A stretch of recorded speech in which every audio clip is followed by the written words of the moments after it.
Welcome to civil services study. Welcome back. देखिए, उत्तर प्रदेश समीक्षा अधिकारी RO ARO जिसको बोलते हैं रिव्यू और असिस्टेंट रिव्यू।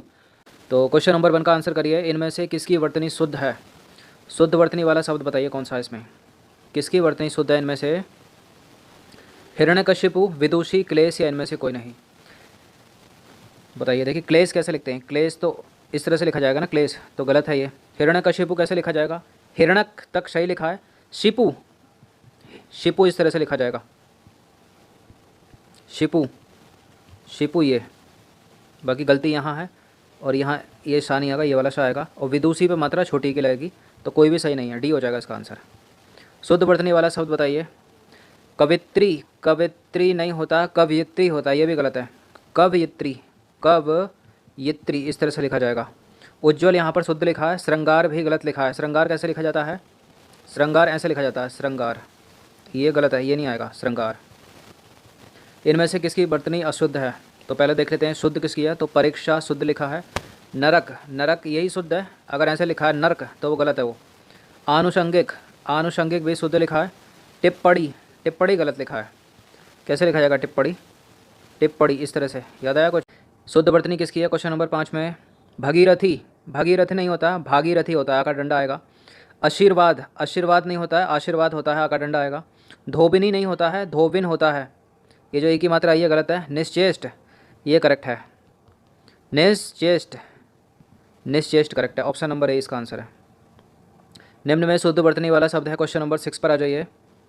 भुक्खड़, भुक्खड़ नहीं होता, भुक्कड़ होता है। भुक्खड़ का आएगा खा फड़ा।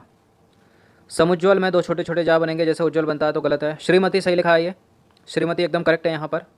छिद्रान्वेषी सब सही है, लेकिन शी इस तरह से, शी लास्ट वाला जो शी है वो ये शी होगा। अशुद्ध वर्तनी का पहचान करें। कालिदास, अनाधिकृत, अंजलि, मैथिली शरणगुप्त।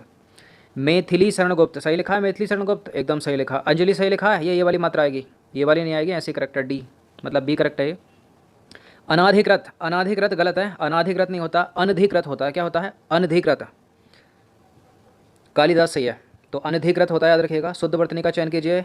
क्वेश्चन नंबर 8 में जागृत सही लिखा है, गलत। जागृत गलत लिखा है, जागृत ये जागृत सही है। गरिष्ठो नहीं होता है, गरिष्ठो होता है। वंदना आधा ना आएगा। कैसे लिखोगे वंदना? देखिए, सामान्य बोलचाल में तो हम उत्तर लेखन में इस तरह से लिख देते हैं, लेकिन गलत है, ये वंदना सही है। तो गलत है, गलत है, गलत है, ये करेक्ट है। गरिष्ठो होता है, गरिष्ठो नहीं होता है।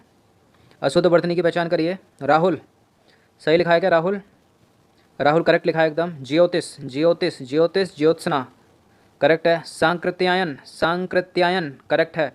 षष्ठम, षष्ठम नहीं होता है, षष्ठ होता है, गलत है। डी। क्वेश्चन नंबर 10 पर आ जाइए। किसकी वर्तनी अशुद्ध है? अहिल्या, अहिल्या होता है, अहिल्या होता है। अहिल्या होगा क्या? अहिल्या होगा क्या? देखिए, अहिल्या गलत है, हमेशा याद रखना। अहिल्या करेक्ट है। द्वारका ये सही है। द्वारिका अगर लिखा है तो वो गलत है। द्वारका सही है। पूजनीय सही है, अगर आधा जा है तो वो गलत है। पूजनीय यहाँ पर सही है। अंतर्धान गलत है। ये जो रा है इस डंडे पर टंगेगा, ना कि ना के ऊपर। नेक्स्ट क्वेश्चन है 11। 11 में क्या है? अर्णव का पर्याय है। अर्णव का पर्याय होता है सूर्य, और होता है इंद्र भी, और होता है समुद्र भी। तो उपरोक्त सभी, ये सभी डी। क्वेश्चन नंबर 12 पर आ जाइए। अम्ब का पर्याय नहीं है। अम्ब का पर्याय दुर्गा भी होता है, फल भी होता है, माता भी होता है, लेकिन भेंट नहीं होता।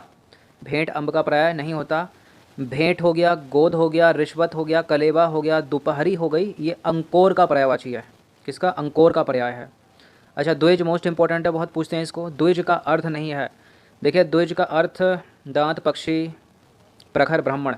द्विज का अर्थ ब्राह्मण होता है, द्विज का अर्थ दांत भी होता है, द्विज का अर्थ प्रखर नहीं होता, द्विज का अर्थ पक्षी भी होता है।